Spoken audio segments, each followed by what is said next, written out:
Okay, hey everybody, Tom here. Now we're going to talk about shapes and just learn more about them. So shapes and overlapping forms. Overlapping is when shapes have the appearance of being in front of each other or behind each other within the picture plane. Now remember that as I'm talking here, this whole area here, okay, that is what I'm talking about when I say picture plane. Overlapping shapes helps the artist to accomplish some sense of some key goals in a work of art. They include establishing dominance and subordinate relationships. They vary and repeat shapes to help the overall composition, and they help to create a sense of the depth of space. Shapes can be defined by outline, color, or value, and by positive and negative space relationships. And then this little corner graphic right here illustrates how shapes, when they're placed side by side, they lose their effectiveness of being able to communicate the depth of space.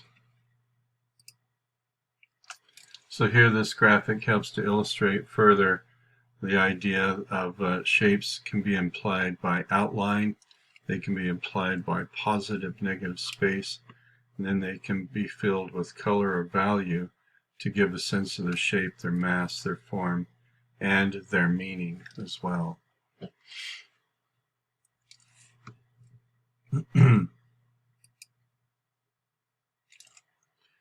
Now, there's basically two kinds of shape, one of which is organic. So these come almost exclusively from nature, organic shapes. Almost exclusively is a key word here. I can actually think of a couple of instances where human activity can create organic shapes, but that's a pretty rare thing. They're typically characterized by undulating lines or edges. Also, organic shapes are more typically grown as opposed to being human-made or constructed. Another way to consider whether a form is organic or non-organic is just to observe its outline. So hopefully that's illustrated well in this graphics. And one thing that would probably actually need to be added to this graphic is rock forms and shapes. They are organic as well. So we have to understand organic as it compares with non-organic and vice versa. Non-organic shapes are things that are typically manufactured, machined, or human-made. These are what we tend to call non-organic. They tend to, or they lend themselves well to construction activities, development of tools and equipment. This is for the most part a human invention, an invention of humanity. Okay. And yet, in the visual art world with my beginning drawing students, I do talk about shape in its most basic forms, and we talk about how even organic shapes can reduce to one of four simple geometric shapes. It could be the circle, the square, the cylinder or a rectangle, and then the triangle or cone. And then there's polygonal shapes. We'll talk about that a bit more in the next slide. So here we have this shape. We have the main shape in the center, and then we have all of its parts off to one side or the other. Isolated shapes have only a certain amount of visual impact or meaning. Isolation may at times bring greater attention to the form, but if it has no outstanding or interest or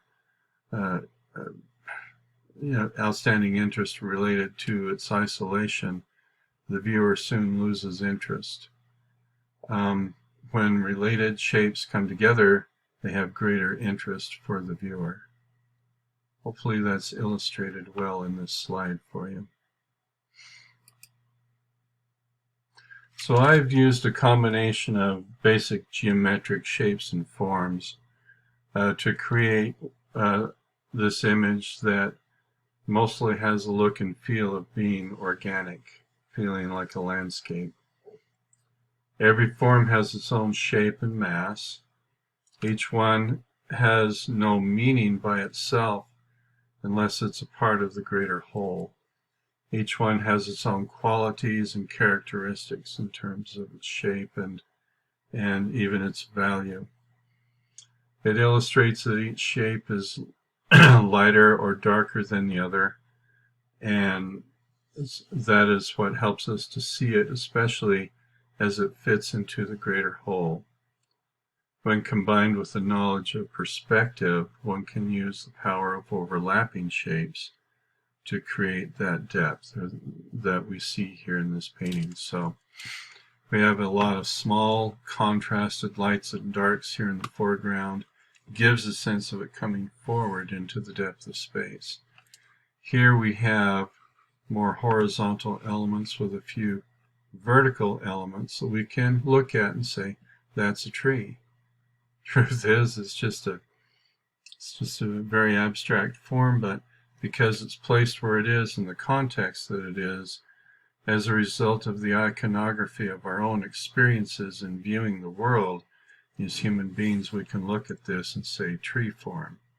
That's a tree form. These look to be distant buildings back here. These are mountain forms in the distance, and so on and so forth.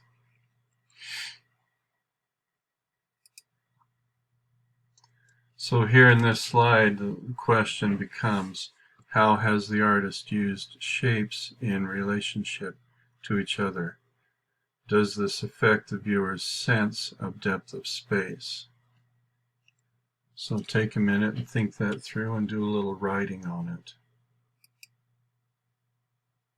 And then the same two questions are being asked of this last slide here. How does space, or how does shape, allude to a sense of depth of space, and how do the shapes relate to each other? All right, that's it from me on this presentation on shape. Thanks for listening, and as always, let me know as you have questions or comments. Take care.